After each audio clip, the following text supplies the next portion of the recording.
মিজানুর রহমান আজহারি খালি বলেছে যে একদল খায়া গেছে আর একদল খাওয়া। আপনারা বলেন তো কোন দলের নাম কথা, কিন্তু একদল খেপে গেছে। আপনাকে নান্দাইল দিঘি আগে একদল খায়া গেছে, এখন আর একদল খাওয়ার জন্য রেডি আছে। কথা কন না কেন? ওমর ফারুক বলেন, উসমান এই মসজিদের মেম্বরে বসার সাথে সাথে শয়তান আমাকে ধোঁকা দিচ্ছে। কোন শয়তান? নফস শয়তান, মিন শাররিল ওয়াসওয়াসিল খান্নাস। আমি এখান থেকে মহিলা করে কিভাবে চাপাবো কন্ত? যে মহিলারা স্বামীর কথাই শোনে না, এরা বক্তার কথা শুনবে?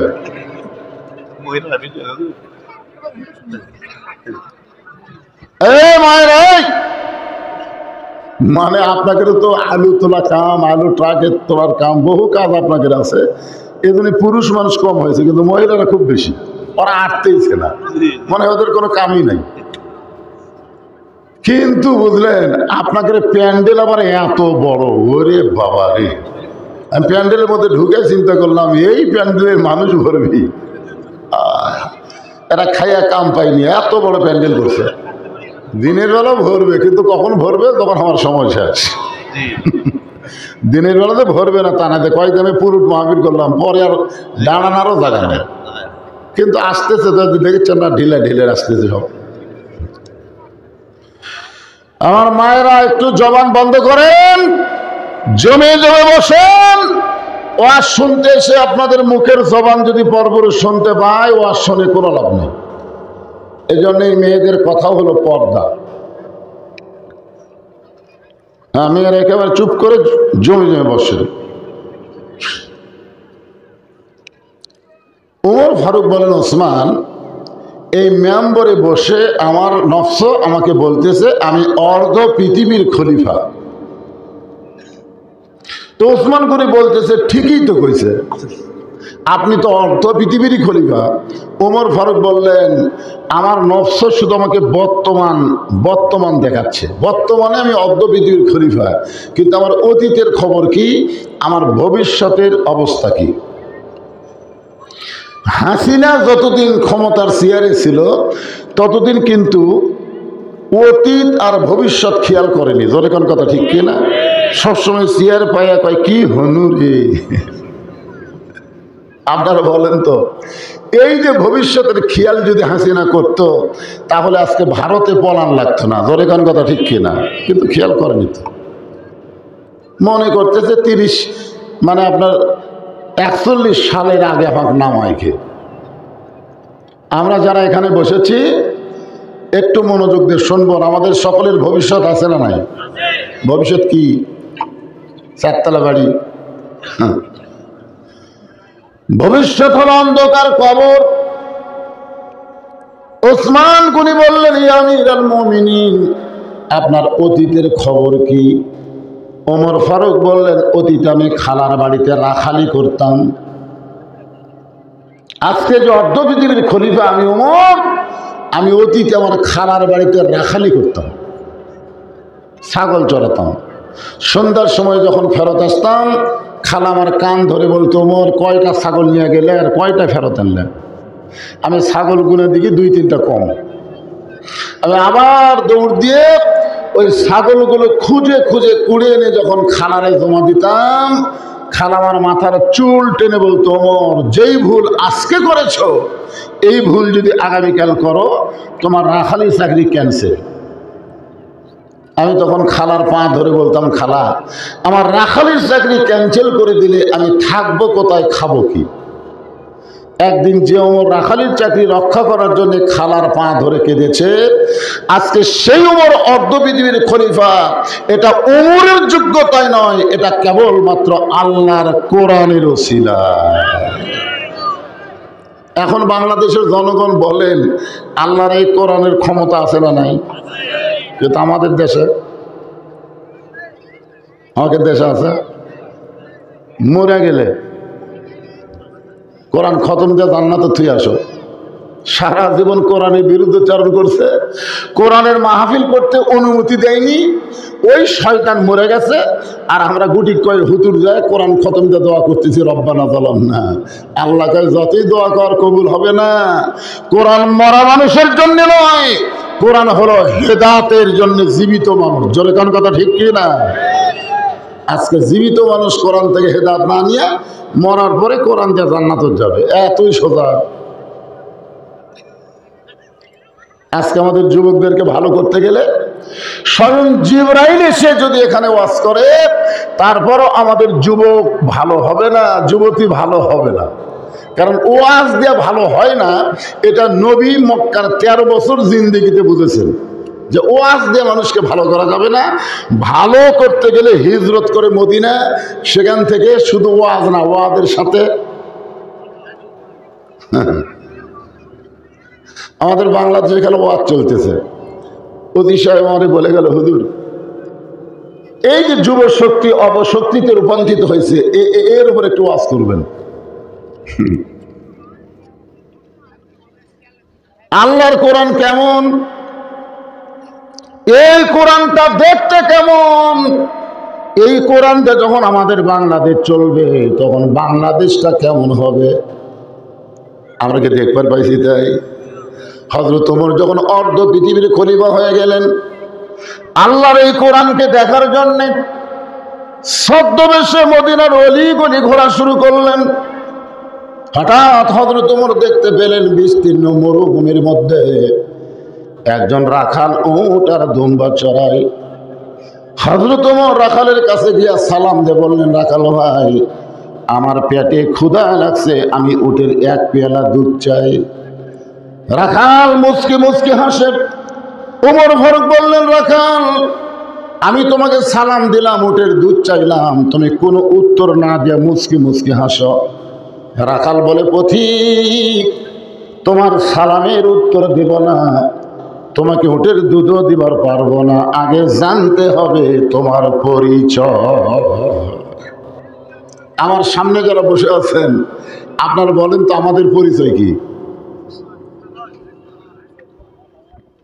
হ্যাঁ, আল্লাহ কোরআন দিয়ে বলতেছেন, মিল্লাতা আবিকুম ইব্রাহিম ওয়া সাম্মাকুমুল মুসলিমিন। আমাদের জাতির পিতার নাম কি? যাই বলতেছেন না, যার মুখ বন্ধ আছে ওই বিপদে পড়ে গেল। যখনই বললাম আমাদের জাতির পিতার নাম কি, এটা আমার বাপের কিচ্ছা বলতেছি। আল্লাহ কোরআনে বলতেছে মিল্লাত মানে জাতি, আবিকুম মানে তোমাদের বাপ ইব্রাহিম। এটা ডাইরেক্ট আল্লাহ বলে দিচ্ছেন তোমাদের জাতির পিতার নাম হলো ইব্রাহিম, যিনি তোমাদের নাম রেখেছে মুসলমান। হুয়া সাম্মাকুমুল মুসলিমিন, আমাদের নাম কি? মুসলমান। যেরকম আমাদের নাম কি? আর জাতির পিতার নাম কি? শেখ মুজিবুর। যেই বলবো জাতির পিতা ইব্রাহিম, পরে যখন বলবো শেখ মুজিবুর, সবাই এক বাক্যে বলবেন ঘোড়ার ডিম। জোরে কি বলবেন? মুসলমানের বাচ্চারা, যাকে তাকে জাতির পিতা বলে যে পাপ করেছ, আজকে ঘোড়ার ডিম বলার সাথে সাথে তওবা হয়ে যাবে, আল্লাহ মাফ করে দিবে। মুসলমানের জাতির পিতার নাম কি? তাহলে শেখ মুজিবুর। আলহামদুলিল্লাহ। যারা বলেননি, মরার পরে বুঝবেন অবস্থা কি হয়। ওমর ফারুক বললেন, রাখাল, আমার পরিচয় যখন জানতে চাও, আমার পরিচয় হলো আমি একজন মুসলমান। রাখাল মুসকে মুসকে হাসে। ওমর ফারুক বলে, রাখাল হাসতেছ কেন? বলে, হাসার কারণ হলো আসল না নকল। আমরা যারা এখানে বসে আছি আমরা সবাই মুসলমান, ঠিক না? আমরা সবাই কি? যাই বলতেছেন না তাই মুনাফিক? তাহলে জবান খোলেন না কেন? আমরা সবাই কি? আরো জোরে জোরসে বলুন, আসল না নকল?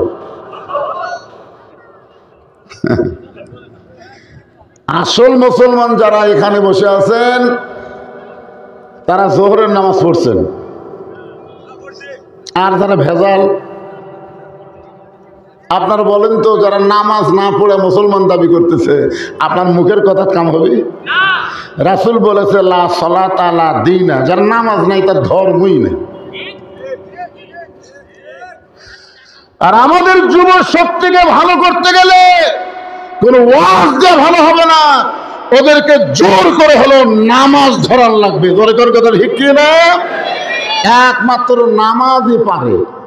ইন্না সালাতা তানহানিল ফাহশা ওয়াল মুনকার, একমাত্র নামাজই পারে মানুষকে যাবতীয় খারাপি ফাহিশা থেকে বাঁচাই দিতে। ফাহিশা মোবাইল চালান কি, ফেসবুক চালান কি, ইউটিউব চালান কি, প্রেম করা কি, এগুলোই তো ফাহিশা কাম। এই ফাহিশা খারাপ কাজ থেকে যদি আপনি বাঁচতে চান, তাহলে বাংলাদেশে নামাজ কায়েমের আন্দোলন করা লাগবে। ধরে কোন কথা ঠিক কি না? নামাজ কায়েমের আন্দোলন আছে, ওয়াজ আছে। ওয়াজ ওই যে মমতাজ কাছে হাদিসে আছে বিস্তারিত, হুজুরি কলব ব্যতীত করছেন কালেও নামাজ তোর হবে না। তবে কেন গাও জোয়ারি, মানুষকে দেখাও নামাজ পড়ি, ও তোমার সিদ্ধ বিদেশ ফসল ফলে না। আজও কেন আল্লাহর নামাজ কায়েম করলা না? আল্লাহ কয় নামাজের জোরে ফাহিশা কাজ যাবে দূরে, পাক কোরআনের আছে ঘোষণা। এখন আকাম কুকাম নামাজ রোজা একসাথে বান্ধিয়া বোঝা, জাহান্নামে দিয়া সরাওয়ানা। আজও কেন আল্লাহর নামাজ কায়েম করলা না? একটু মনোযোগ দিয়ে শুনবেন। রাখাল হযরত ওমরকে বলতেছে, মুসলমান তো পরিচয় দিলে আসল না নকল? ওমর ফারুক বলে, রাখাল মুসলমান তো মুসলমানই, এর মধ্যে আবার আসল নকল কি? রাখাল বলতেছে, আসল মুসলমান যারা হবে তারা চাওয়ার ব্যাপারে সতর্ক থাকবে, দরকার হলে ফাঁসির মঞ্চে যাবে, কিন্তু রাষ্ট্রপতির কাছে বাঁচার দরখাস্ত লিখবে না। এরকম কিছু আসল মুসলমান আমরা বাংলাদেশে দেখছি। ধরে কোন কথা ঠিক কিনা?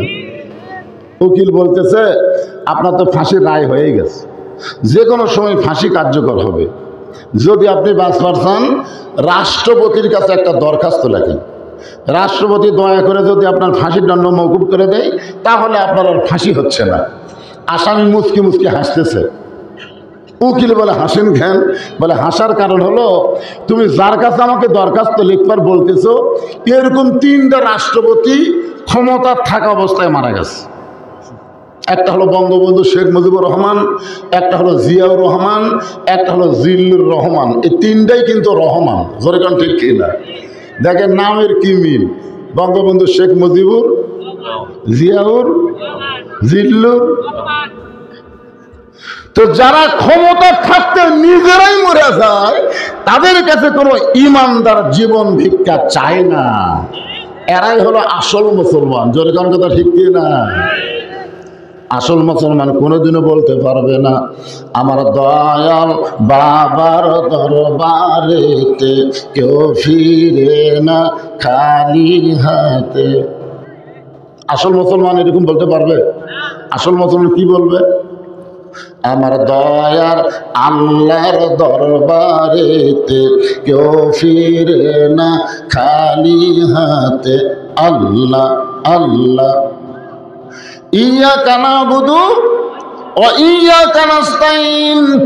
রাখাল বলে, পথিক তুমি যদি আসল মুসলমান হও তাহলে তুমি দুধ চাইছো কার কাছে? ওমর ফারুকের চোখ দিয়ে দর দর করে পানি পড়তেছে। আল্লাহ তোমার কোরআন যখন দুনিয়াতে চালু থাকবে, ওমর যদি ভুল করে একটা রাখাল পর্যন্ত সেই ভুল ধরতে পারবে। আমাদের বাংলাদেশে মসজিদে আল্লাহর কোরআন চালু আছে না নাই? এই জন্য ইমাম সাহেব টাইটেল পাস দাওরা পাস যদি আসরের 4 রাকাত নামাজে 3 রাকাতে বসে, আপনি বলেন তো ভুল ধরে পারবেন না? পারবেন? সামনেকার কাতারের লোকের খেয়াল নেই, কিন্তু 3 নম্বর কাতার এক ভ্যানালা ওই ঢুকা কে আসরের বৈঠক দুটো, একটা হলো 2 রাকাতের পর, একটা 4 রাকাতের পর, কিন্তু হুজুর যে 3 রাকাতে বসলো। আল্লাহু আকবার। যেই বলছে আল্লাহু আকবার, ইমামের আসন থেকে ইমাম মনে মনে বলতেছে, তুই যতই লোকমা দে আমি 41 সালের আগে উঠবো না। এই মনে করে যদি নেতা বসাই থাকে, আপনারা বলেন তো মসজিদের মুসল্লি ইমামের পক্ষে থাকবে না ভ্যানালার পক্ষে যাবে? কেন? কারণ মসজিদে কারো বাপের আইন চলে না, মসজিদে আল্লাহর আইন চলে। ইমাম, তুমি নবীর তরিকা মোতাবেক যদি নামাজ পড়াও, আমরা তোমাকে ইক্তেদা করব। নবীর তরিকা বাদ দিয়ে তুমি স্বৈরাচারী হবা, তোমাকে আমরা মানব না, লোকমা দিয়ে খাড়া করে দেব।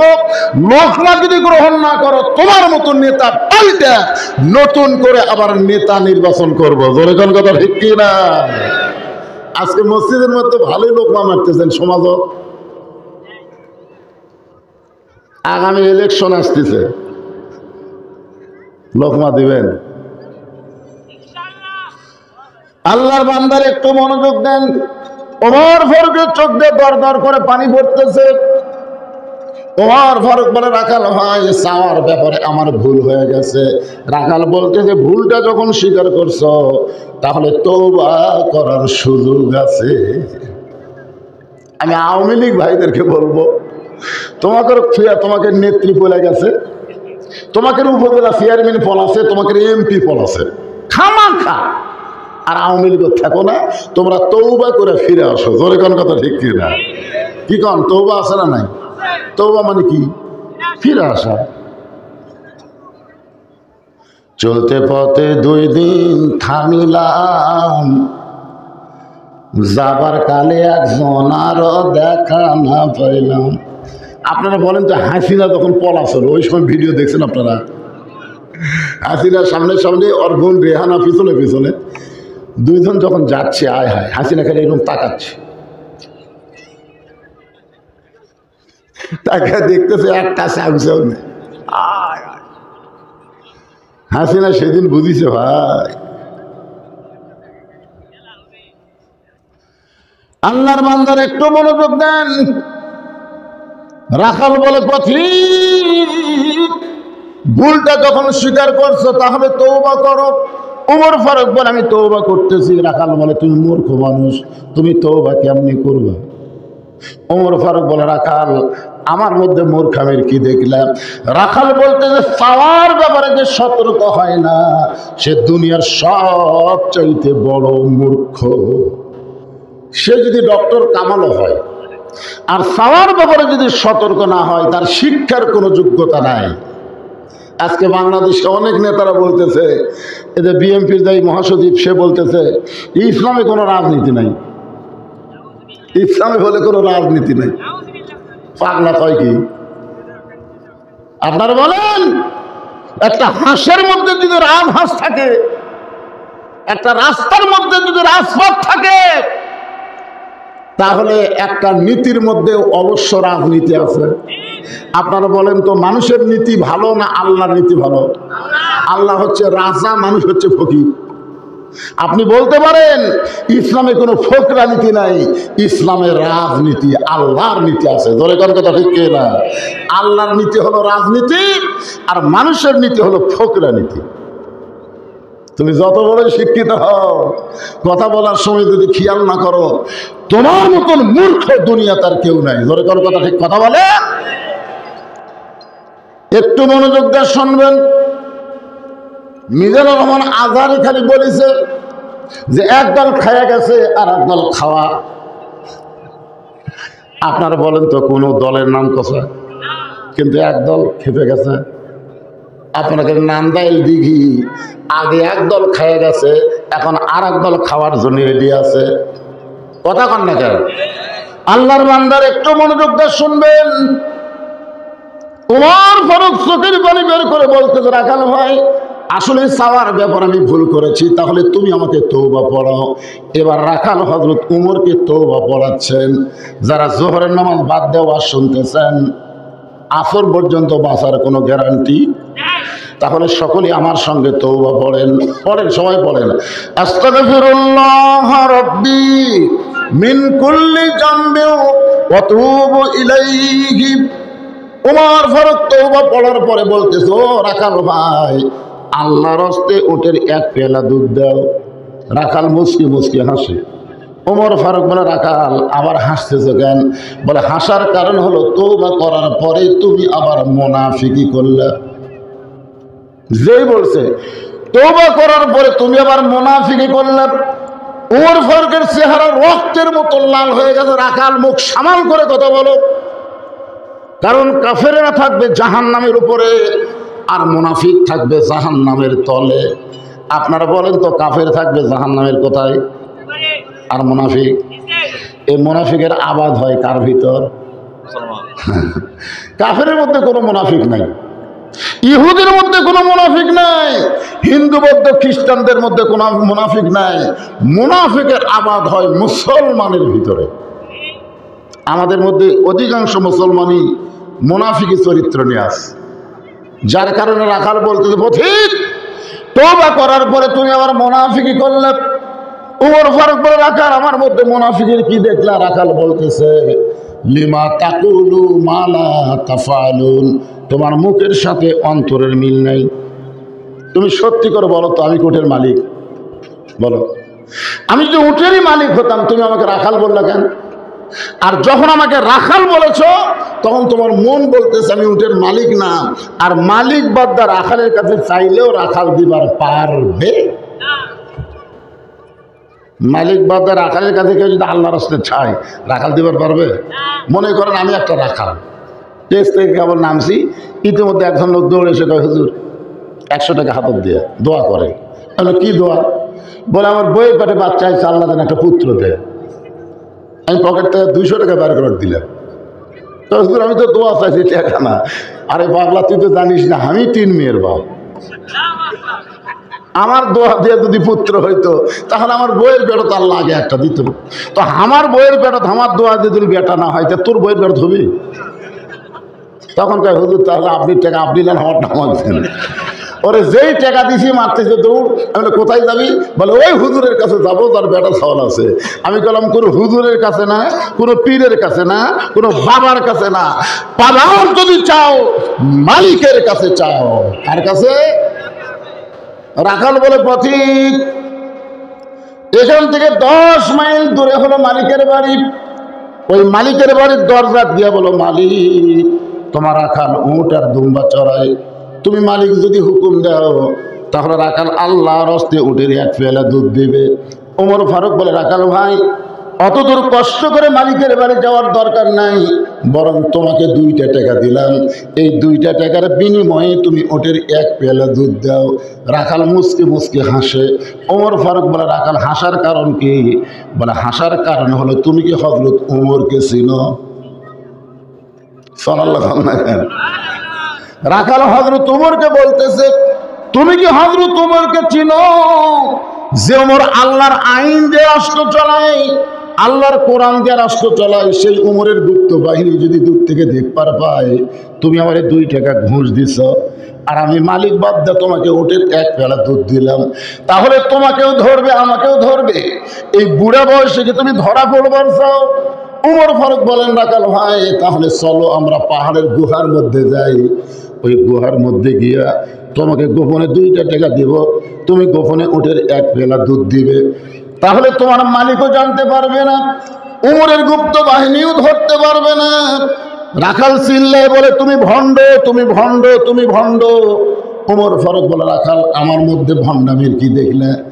রাখাল বলে পথিক পাহাড়ের গুহার মধ্যে দেওয়া না করলে উমরের গুপ্ত বাহিনী ধরতে পারবে না, আমার মালিক জানতে পারবে না, কিন্তু রাখালের আল্লাহ দেখতে পায়।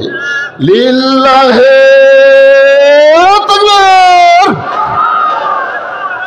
সঙ্গে সঙ্গে হযরত ওমর মারছে দৌড়, 1 দৌড়ে পাহাড়ের পাদদেশে 2 রাকাত নামাজ পড়ে বলতেছে আল্লাহ তোমার কোরআন এত সুন্দর, তোমার কোরআন যখন দুনিয়াতে চালু থাকবে তখন প্রত্যেকটা মুসলমানের মধ্যে ঈমান হবে, কেউ না দেখলেও আল্লাহ দেখতেছে। ধরে কোন কথা ঠিক কি না? আজকে বাংলাদেশের যুবকেরা যুবতীরা যে ফায়সা কাজ করতেছে, যে অন্যায় কাজ করতেছে, আমরা মুরব্বীরা যে অন্যায় কাম করতেছি, খালি একটা বিশ্বাস যদি আমাদের পরিচয় থাকতো, কেউ না দেখলেও আল্লাহ দেখতেছে, কেউ না দেখলেও 2 কান্দের ফেরেশতা লিখতেছে। ধরে কোন কথা ঠিক কি না?